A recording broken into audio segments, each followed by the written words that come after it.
Kelantan pastinya akan menjadi daya tarikan pelancong nanti bila stadium tu dah siap apa semua.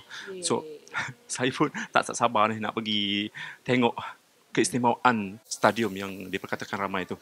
Mungkin apa yang Datuk Seri boleh perkatakan tentang stadium tu nanti?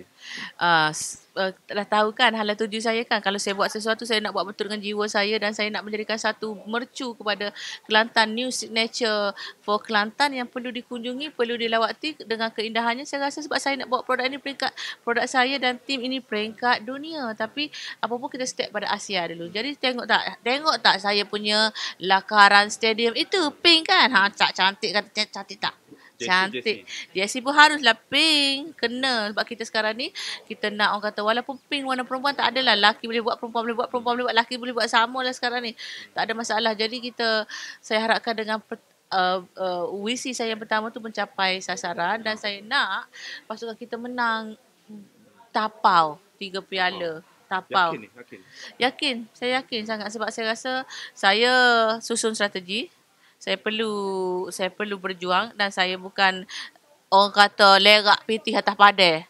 Lerak pitih atas padai. Malu kok ram. Malu kok ram. No.